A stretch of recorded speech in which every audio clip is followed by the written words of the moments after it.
네, 김성환의 행간 시사평론가 김성환 씨 나와 계십니다. 어서 오십시오. 네, 안녕하세요.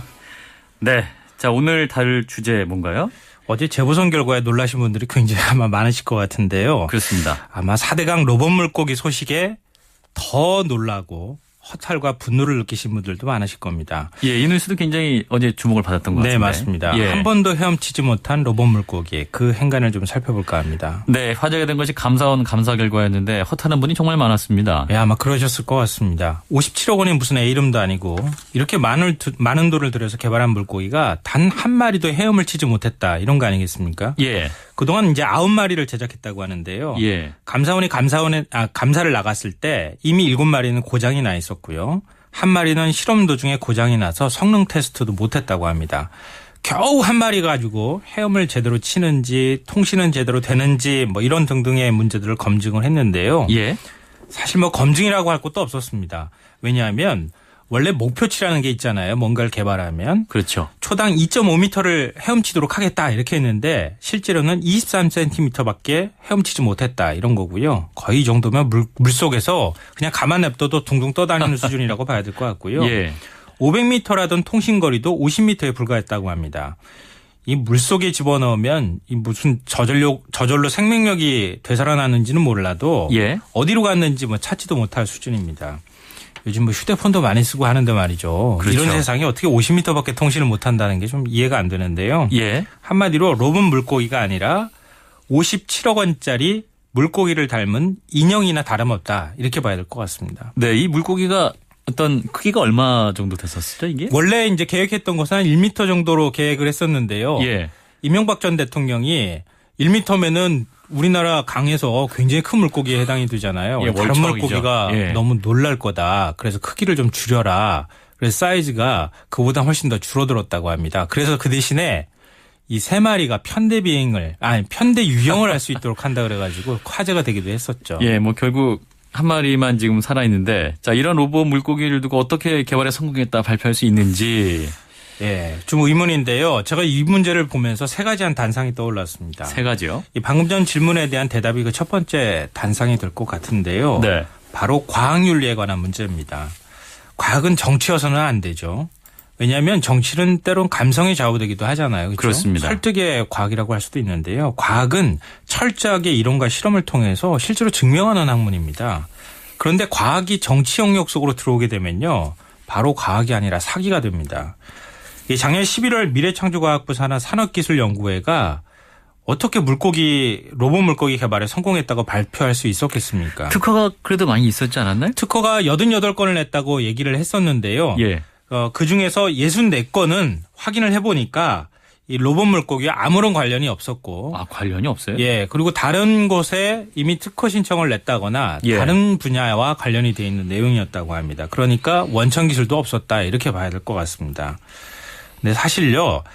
이 4대강의 로봇 물고기를 풀어서 수질을 측정한다는 것부터가 그런 발상부터가 좀 황당했던 거였습니다. 예. 그래서 당시에도 과학자들이 굉장히 반대를 많이 했는데요. 왜냐하면요. 우리나라 강은 아무리 넓어야 강폭이 한 1km 정도밖에 안 되잖아요. 그렇죠. 외국 같은 경우에는 뭐 호수도 그렇지만 수십 킬로미터, 뭐 수백 킬로미터 정도 되는 경우도 있잖아요. 수질 측정하는 게 외국 같은 경우는 굉장히 어려울 수 있는데 네. 1km 정도 되면 그냥 배 타고 가가지고 그냥 물 뜨면 수질 측정이 되는 거예요. 예. 굳이 뭐 로봇 물고기까지 넣어가지고 할 이유가 사실은 별로 없었던 거죠. 예. 그걸 하겠다고 했던 거니까 좀 황당한데 그런 이제 정치권의 얘기에 과학자들이 부안해동했다. 그리고 그 부안해동의 수준을 넘어서서 로봇 물고기 개발에 성공했다고 하는 그런 황당한 주장까지 보태서 했다. 이거는 과학적인 측면에서도 볼 때 굉장히 윤리적으로 문제가 될 수 있는 거다. 이렇게 봐야 될 것 같습니다. 예. 그리고 두 번째 떠오른 단상. 이번에는 정치의 기술에 관한 문제가 될 것 같은데요. 대통령이 권력 유지를 위해서 어떻게 국민을 속일 수 있는지 로봇 물고기가 아주 극명하게 보여줬다 이런 생각이 듭니다. 이게 무슨 얘기냐면요. 예. 이명박 대통령이 로봇 물고기 얘기를 처음 꺼냈을 때 혹시 기억하시는지 모르겠습니다. TV에서 네, 막 생중계되기도 생중계했었잖아요. 하고 CG도 막 동원되기도 했고요. 맞아요. 2009년 11월이었는데요. 예. 이때가 4대강 사업에 대한 국민적인 반대 여론이 굉장히 높았을 때예요. 네. 그때 갑자기 이명박 대통령이 TV로 생중계되는 국민과의 대화를 자청하고 나와서 4대강 그 속에 로봇 물고기가 막 헤엄치는 장면을 보여줬죠. 예, 저도 기억납니다. 예. 수질 관리에 대해서는 걱정하지 마시라. 이렇게 얘기했고요. 또 이 물고기는 낚시를 물지 않는다. 이런 농담까지 하면서 국민들을 현혹시켰습니다. 예. 앞서 말씀드렸던 것처럼 다른 물고기가 놀란다고 해가지고 크기도 또 나중에 가서 1m에서 훨씬 더 줄여라. 이렇게 해서 편대 유행을 하도록 지시하기까지 했습니다. 예. 글쎄요. 이명박 전 대통령은 진짜 그럴 수 있다고 믿었는지는 혹시 모르겠는데요. 국민 상당수는 그 말을 실제로 믿었다는 게 일단 중요하지 않습니까? 예. 그러고 난 다음에 4대강 공사에 22조 원이 투입이 됐습니다. 결국은 반대 여론을 어떻게 잠재울까? 이 부분에 대해서 궁리하고 그런 선전을 통해서 국민이 현혹당했다 이렇게 봐야 될 것 같습니다. 네, 뭐 4대강 문제에 대한 관심이 좀 돌려지는 그런 효과도 있었던 건 사실이었죠. 네. 자, 세 번째 단상 뭘까요? 통치자의 철학, 통치자의 자격에 관한 문제인데요. 예. 4대강 공사 말씀드렸던 것처럼 시작할 때부터 반대하는 국민이 굉장히 많았죠. 그런데 밀어붙였습니다. 네. 근데 역으로 생각하면요. 우리나라 국민들 중에 굉장히 뛰어난 과학자들도 많고 학자들도 많고 그렇잖아요. 그렇습니다. 그런 분들이 왜 반대했겠습니까? 이 4대강 공사가 타당하다고 하면 그렇게까지 반대하지 않았겠죠. 결국 국민의 여론을 거슬렀다는 얘기가 되는 건데요.